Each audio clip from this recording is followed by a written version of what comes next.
Bismillahirrahmanirrahim. Assalamualaikum warahmatullahi wabarakatuh. Nama saya Muhammad Lutfi Hakim dengan NIM 2455-2011-084 dan kelasnya ada di TIF RM 24A. Di sini saya akan membahas terkait OSI layer.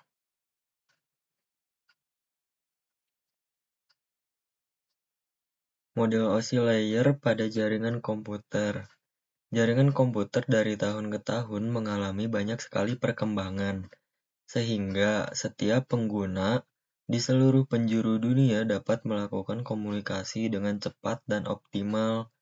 Untuk saat ini telah ada standarisasi khusus untuk penggunaan jaringan komputer sebagai alat komunikasi melalui OSI layer.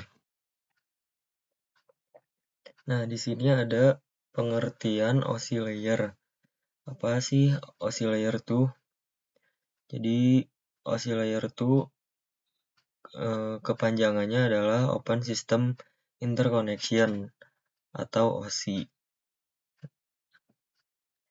Definisinya adalah model referensi yang diciptakan dari sebuah kerangka yang bersifat konseptual, namun saat ini telah berkembang dan menjadi sebuah standarisasi khusus berkaitan dengan koneksi komputer.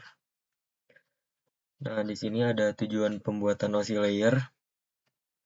Tujuan dari pembuatan OSI layer adalah menjadi model rujukan bagi setiap vendor atau developer, sehingga produk atau perangkat lunak yang dibuat memiliki sifat interpolate, yang berarti user dapat melakukan kerjasama dengan produk atau sistem tanpa perlu melakukan penanganan secara khusus atau spesial.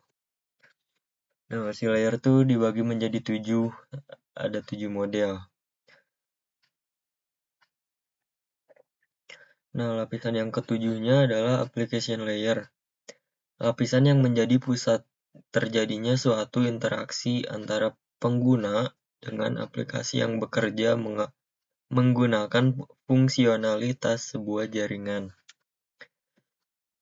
Selain itu juga mempunyai fungsi untuk melakukan konfigurasi mengenai bagaimana cara aplikasi dapat bekerja menggunakan resource jaringan.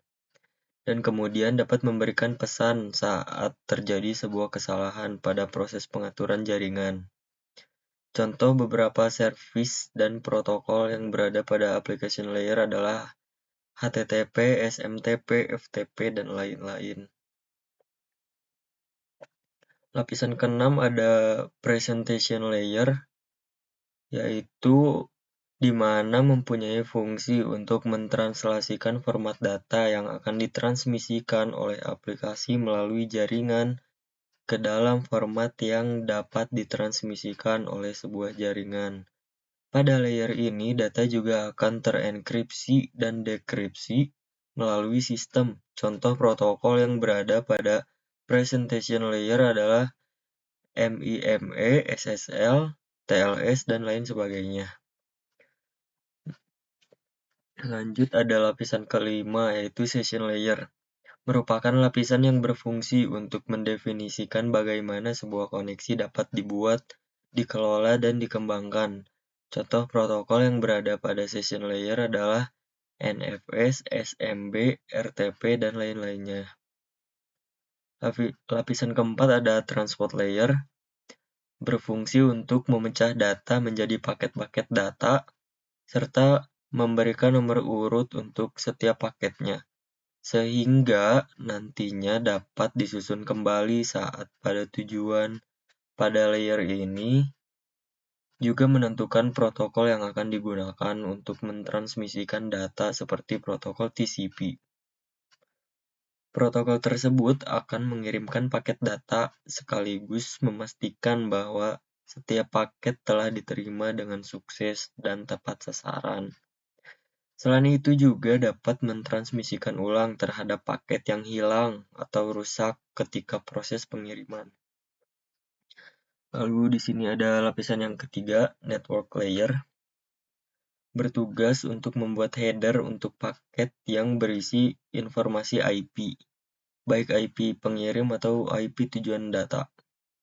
Pada suatu kondisi, network layer juga melakukan proses routing melalui internet working dengan menggunakan bantuan router dan switch pada layer ketiga.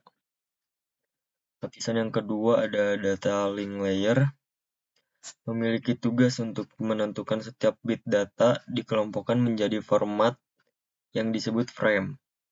Pada level ini juga terjadi koreksi kesalahan, flow control, pengalamatan hardware atau perangkat keras, seperti halnya pada MAC address, serta menentukan bagaimana perangkat jaringan seperti hub, repeater, bridge, dan switch pada layer 2 dapat beroperasi. Untuk spesifikasi IEEE 802 dapat membagi tingkatan menjadi dua level, yaitu lapisan Media Access Control atau MAC dan lapisan Logical Link Control atau LLC. Nah, di sini ada lapisan yang ke-1, yaitu Physical Layer. Yang ini adalah lapisan yang terakhir dan yang paling utama, berfungsi untuk mendefinisikan media transmisi jaringan, sinkronisasi bit, metode pensinyalan, serta membangun arsitektur jaringan seperti pengkabelan dan topologi jaringan.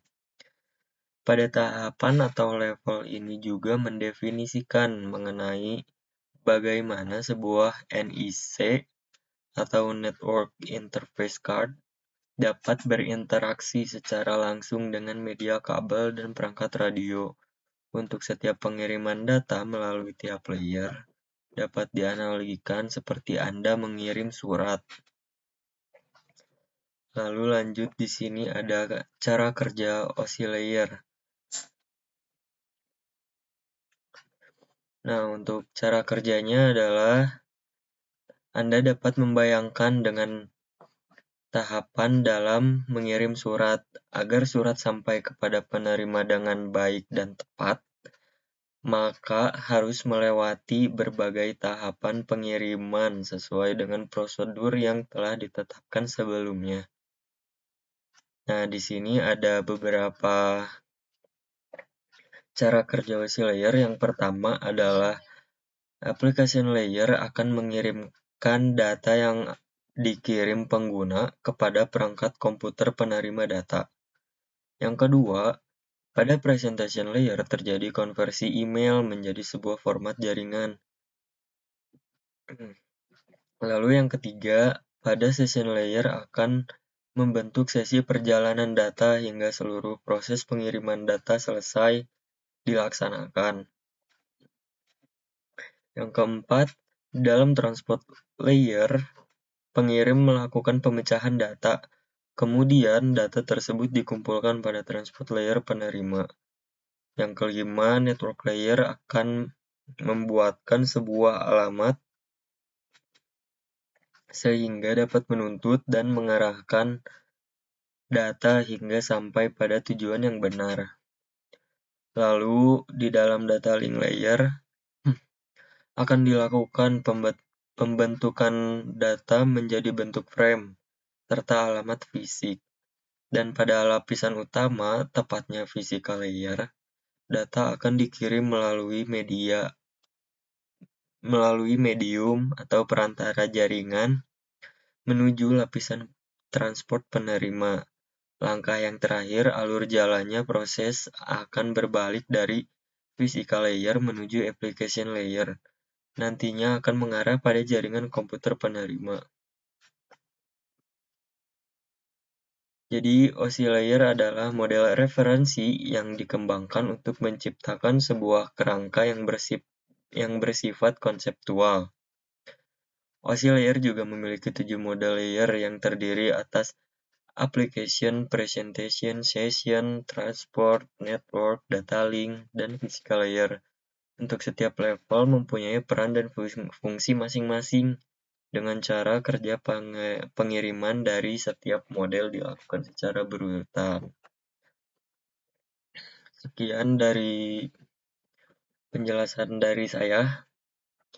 Mohon maaf bila banyak salah kata dan kekurangan.